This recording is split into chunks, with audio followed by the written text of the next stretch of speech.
ES Hoje, a gente te conecta com a notícia.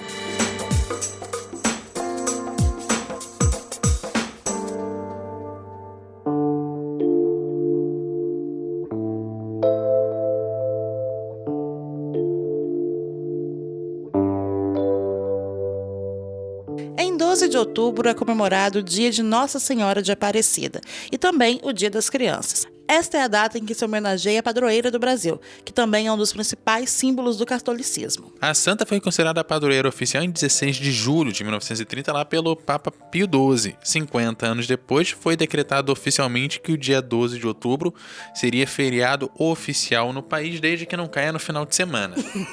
Né? Sempre bom. Mas afinal, qual é a relação da santa com o Brasil e o que fez com que ela se consagrasse como padroeira e rainha da nação?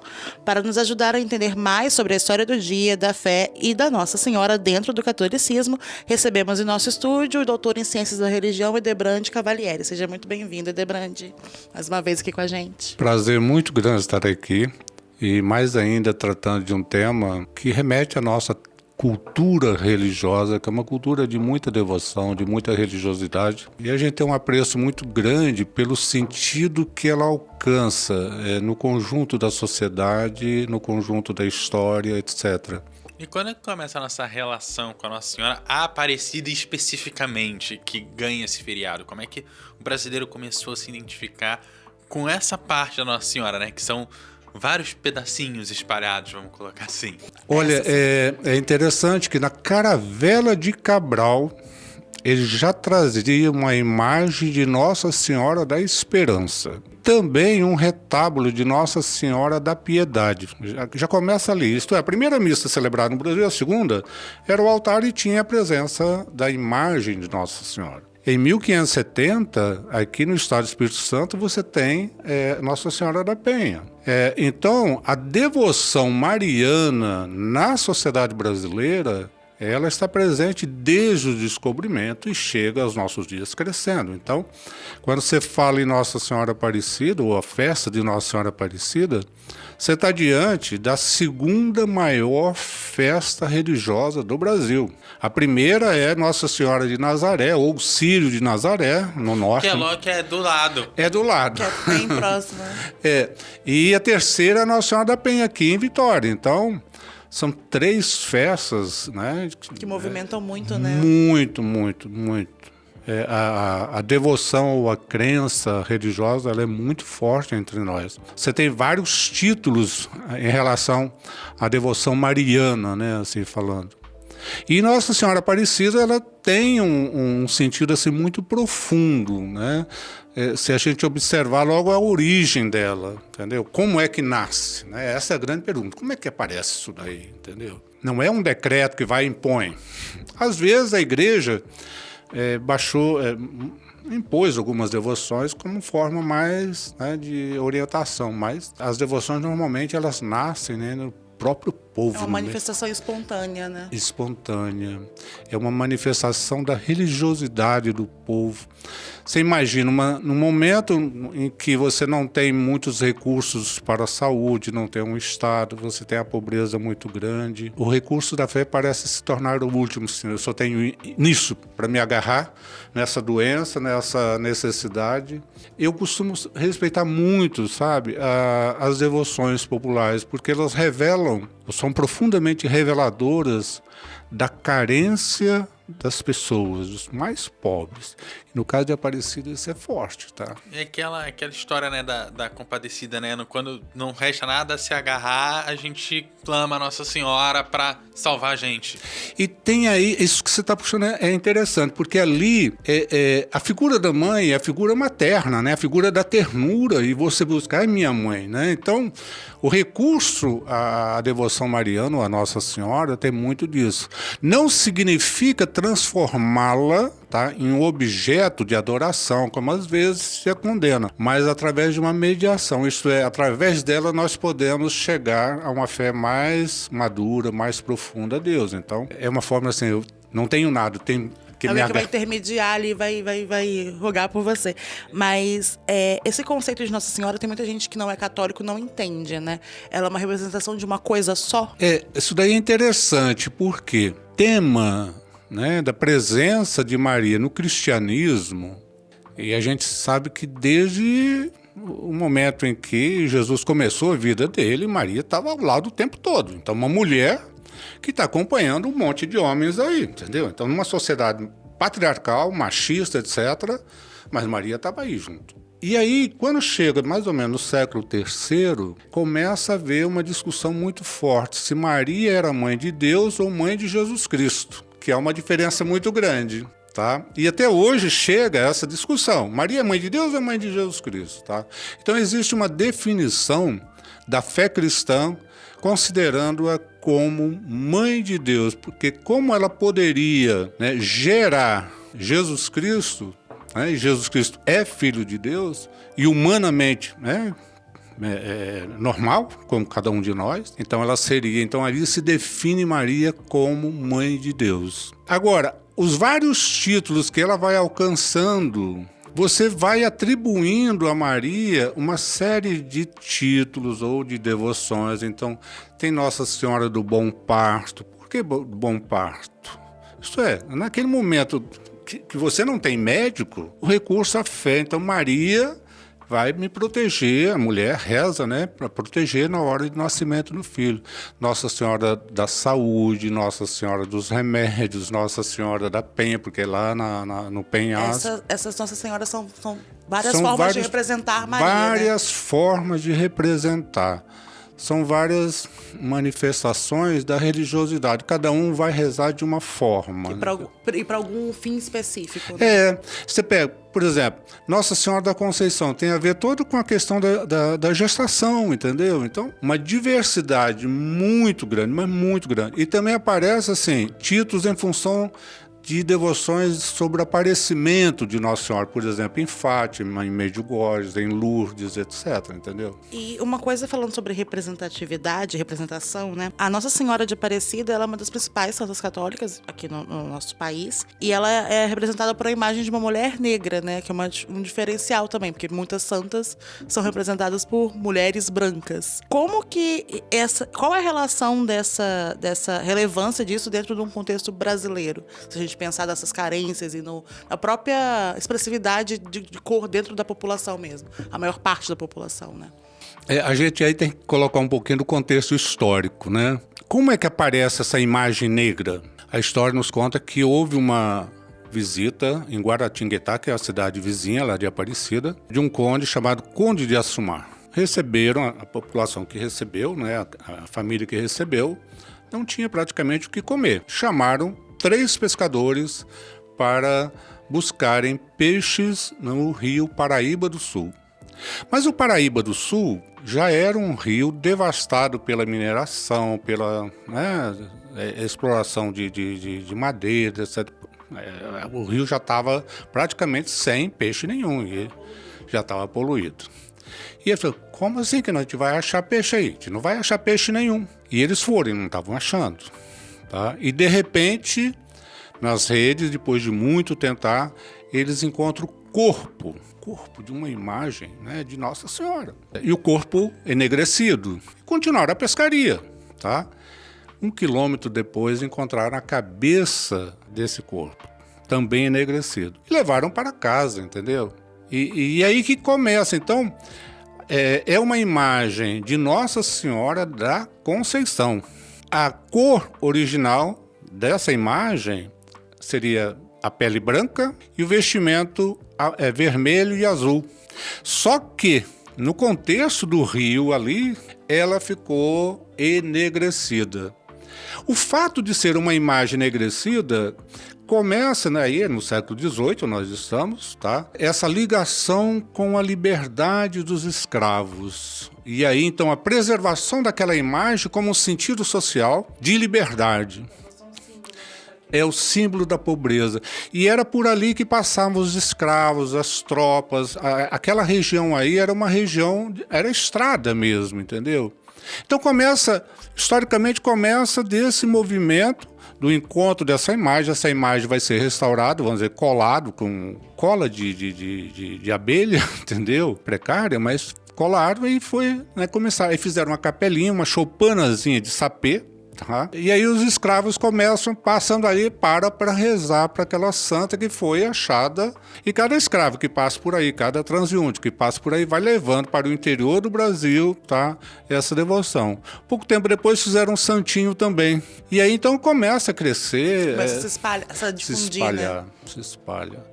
Mas é uma devoção que nasce de um contexto de pobreza, de necessidades materiais, porque aquela região já estava toda explorada. Período escravocrata, né? Não tinha mais peixe, não tinha mais nada. É interessante, só para completar, depois que encontraram a cabeça da santa, os pescadores encheram o barco com muito peixe. Aí consideraram o primeiro grande milagre, entendeu? Então aí acharam peixes. Bom, as explicações científicas para esse fato são difíceis, às vezes, para se provar, né? Mas aí a crença, a religiosidade vai dizer, não, foi um milagre que nós achamos, porque esse rio não tem peixe nenhum.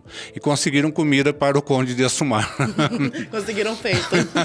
E aí, qual a importância das comemorações religiosas pro país, né? Como um estado, uma territorialidade, ou como um espaço comum, né? Em que a gente vive numa sociedade teoricamente parecida, né? Então, qual a importância das comemorações e onde que elas se ligam com a gente, povo daquele país? É uma questão difícil, às vezes, a gente responder, porque muitas vezes na academia, nas universidades, nos livros, eles colocam muito que a religião é o ópio do povo, né? Marx fala isso, né? Então, eu acredito também que haja, às vezes, exageros da crença como alienação. Tá? Então, não descarto essa possibilidade, não. Contudo, é preciso não olhar de forma tão preconceituosa as crenças religiosas, sejam elas quais forem. Porque as crenças religiosas, todas elas, fazem parte da cultura, elas servem para aglutinar as pessoas, para reunir as pessoas, para irmanar as pessoas. Elas têm uma função social extremamente importante. Acho que muitas vezes quem erra são alguns líderes religiosos que vão instrumentalizando essa crença no sentido da alienação para fins e interesses políticos. Isso daí é possível, entendeu? E é o que ocorre. Mas o mal não está na fé das pessoas. Eu acho que as pessoas vão rezar daquela forma, mas as lideranças religiosas podem ir contribuindo para que essa fé ela vai sendo esclarecida, vai crescendo, etc., de maneira mais razoável, e não de forma tão alienada, achando que tudo... Deus é um mágico que vem aí e resolve tudo. Você reza uma novena e tudo acontece. E nem na máxima de achar que a sua religião é a que impera, né? Isso também é interessante. Isto o respeito é o respeito a todas as religiões. Todas entendeu? as formas de professar a fé, né? A gente tem uma tendência, e hoje cresceu muito o fundamentalismo religioso, que acha que somente a sua crença é verdadeira. Isso não é verdade, entendeu? Então, o respeito a todas as crenças hoje faz parte, assim, de uma necessidade da humanidade, tá? Um país como o nosso, que surge, né, de vários povos, de várias pessoas, e que, no fim das contas, a gente sempre precisa de alguma coisa para se apegar. É difícil encontrar alguém que realmente acredita que, tô aqui, acabou, valeu, um abraço. A gente sempre acredita em alguma coisa para além da vida. A gente acaba juntando várias religiões numa coisa que é junta, mas também é separada, que tá junto, mas não tá tão junto assim.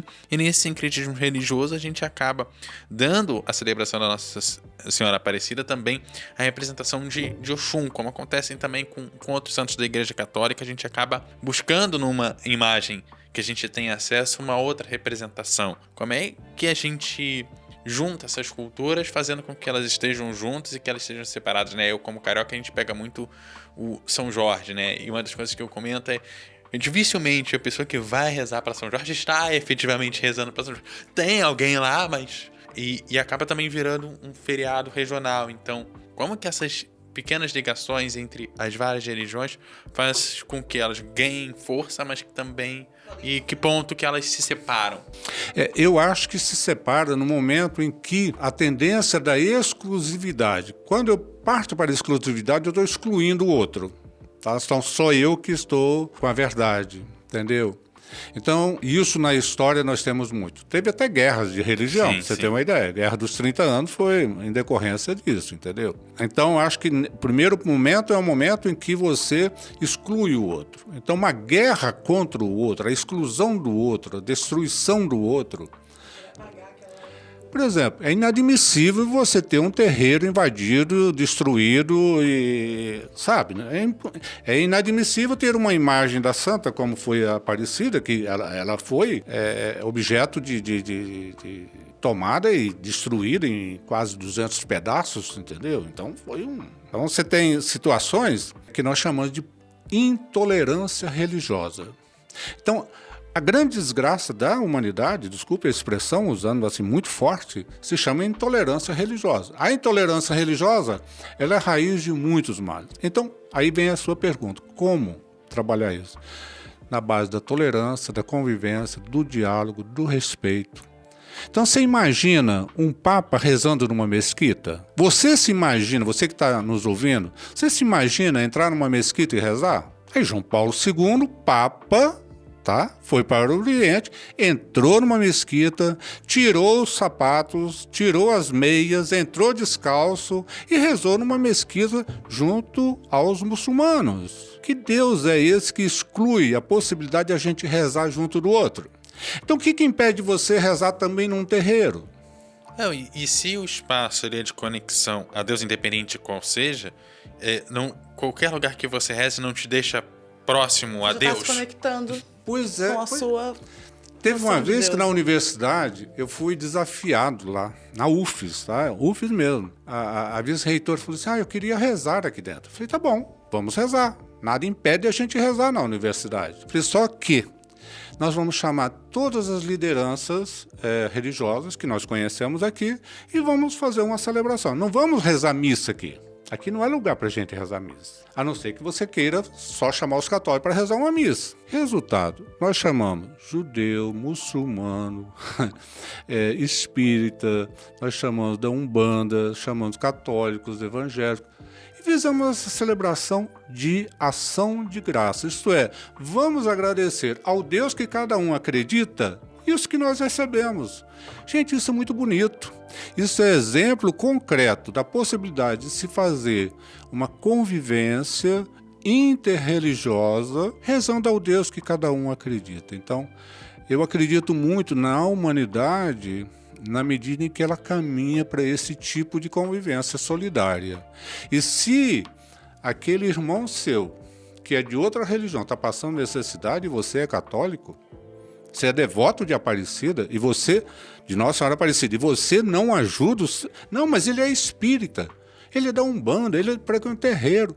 Gente, eu acho que até é meio que o contrário à sua própria fé, né? Porque quanto mais você se afasta do outro, você se afasta de Deus também, daquele Deus que você acredita. Exatamente, entendeu? Então, a solidariedade, ela é inerente à fé de todo mundo, entendeu? Então, eu acho assim que essa discussão é uma discussão muito importante para a gente colocar dentro da sociedade brasileira, porque nós estamos vendo situações cada vez maiores de intolerância religiosa, de destruição do outro, entendeu? De uma guerra. E é curioso porque no Brasil a gente tem muito essa questão, é forte essa questão do sincretismo, só que às vezes as pessoas que realizam mesmo algum tipo de sincretismo, na hora do vamos ver, assim, acaba discriminando a outra fé, sendo que às vezes ela pratica coisas que são sincréticas, que vieram de outras religiões e ela não tá nem a par disso, né? Nem tem noção de que é uma coisa de origens diferentes do cristianismo, por exemplo, e que ela realiza. Sim. Eu valorizo muito, por exemplo, eu sou do município aqui do interior, de Biraçu, e houve muita discussão quando foi colocada a estátua do Buda lá, entendeu? Eu falei, qual o problema? Qual o problema? Qual mal vai fazer? Tá entendendo? Não faz mal nenhum, entendeu? Então, são bobagens que às vezes a gente fica aí se degladiando, só que a verdade é muito maior do que essas peculiaridades, né, nossos interesses particulares. E tem a parte também da interpretação, né? Eu vejo muito no Brasil, né? A gente acredita no mesmo Deus, mas como você não acredita na minha interpretação do texto, eu acho que, sei lá, ir pra qualquer outro lugar, mas não pode estar perto de mim, né? Então ainda tem isso, porque né? Porque os meus dogmas são diferentes dos seus. A gente não... Que não faz sentido, porque vocês estão debaixo da mesma guarda, né? Vamos colocar assim, né? Então... Isso é um é caminho. válido. Essa questão da interpretação é válida para todas as religiões, principalmente as religiões do livro. E aí a gente cita assim, as duas religiões maiores do livro, ou três, né? Pode ser o judaísmo, pode ser o islamismo e o cristianismo.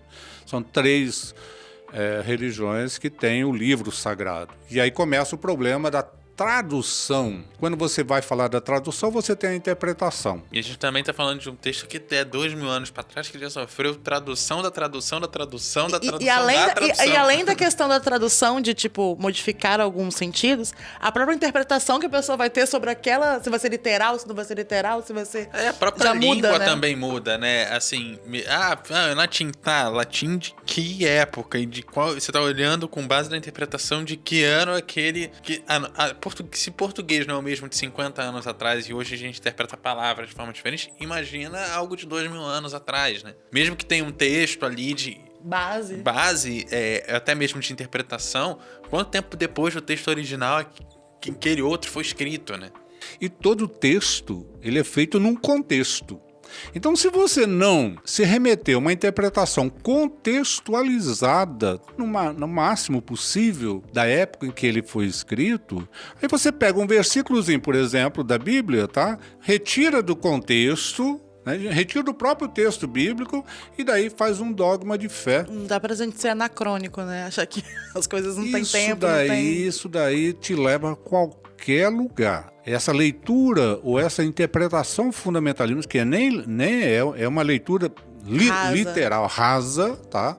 De qualquer texto, seja ele judeu, seja ele muçulmano, seja ele cristão, entendeu? É o que está gerando as maiores lutas, violências, intolerâncias, porque não, tá na Bíblia. Peraí, na Bíblia eu encontro muita coisa para tudo. E fora de contexto justifica qualquer coisa. Qualquer coisa colocada fora de contexto é justificada. E outra coisa, a grande parte dos textos bíblicos vem de uma tradição oral, quer dizer, não começa sendo escrito. E a escritura vem depois de longos séculos, etc., de tradição oral, para depois chegar à escritura. E quando você tem a tradução para a língua portuguesa, os muçulmanos, por exemplo, eles não adotam a tradução do árabe, entendeu? Tem que ser no original árabe. Agora você imagina, gente, pegar grego, hebraico e aramaico, as línguas bíblicas, né? Como é que você vai fazer isso para o nosso povo, né? E aí eu gostaria de puxar esse gancho, já que vocês me provocaram, tem um papel muito importante a reforma protestante, porque a primeira providência que Martinho Lutero tomou foi a tradução da Bíblia para a língua vernácula. Isto é, vou traduzir do latim, que estava no latim, né, para a língua alemã, que ele era alemão, entendeu? Então, para que o povo possa ler na língua dele, entendeu? Ter acesso, porque antes era uma coisa que só tinha acesso quem tinha compreensão do latim. Né? Exatamente. Então, o povo não tinha acesso, sabe? Então, o protestantismo teve um papel muito grande no sentido de traduzir os textos bíblicos para a língua vernácula. E até hoje você tem a tradução para as línguas indígenas, entendeu? Você imagina que legal, que não é, entendeu? Línguas que às vezes nem tem tradição escrita, mas já começa... Mas que todo mundo pode ter acesso àquela leitura, né? O Anchieta já fazia isso, entendeu? Então, os textos da liturgia ele fazia tradução em Tupi-Guarani. Então, em 1500, sabe? Então, mas essa é uma questão importante que você puxa, né? A interpretação, eu acho que é a disposição, às vezes, das pessoas de garantir a sua verdade particular, e aí eles fazem essa leitura fundamentalista, sem contexto, sem interpretação, sem análise, sem recurso nenhum. E é isso, a gente vai então se caminhando para o final. Se você quiser adicionar mais alguma coisa, fica à vontade. Eu acho que essa devoção à Nossa Senhora Aparecida, ela tem um significado muito grande para o Brasil no sentido da própria união do povo brasileiro. Eu acho que a grande mensagem que deveria passar nessa celebração, né, do feriado, entendeu? Mas eu acho que a grande mensagem é de uma mãe que quer todos os seus filhos convivendo pacificamente, entendeu? Eu acho que essa é a grande mensagem. Nenhuma mãe quer seu filho passando necessidade. Nenhuma mãe quer seu filho brigando com seus irmãos brigando entre si. Então, acho que a imagem, independente da fé que cada um professa, acho que a grande mensagem que precisaria passar para esse dia, além do feriado, né, lógico, dia de descanso, mas da maternidade, que é a acolhedora da maternidade que quer todos os seus filhos, todo o povo brasileiro junto. Que agrega, né? Nossa agregado, entendeu? Então, juntos, vamos celebrar juntos esse dia, independente da fé de cada um. Pode ser ateu, mas você não está desincumbido de viver solidariamente. Muito obrigada mais uma vez, Edebrand. Lembrando que aqui a gente sempre te convida a debater, refletir e, sobretudo, a se informar. O ES Ouve tem edição de Eduardo Couto, texto e produção de Lídia Lourenço e direção de jornalismo de Daniele Coutinho. Até a próxima.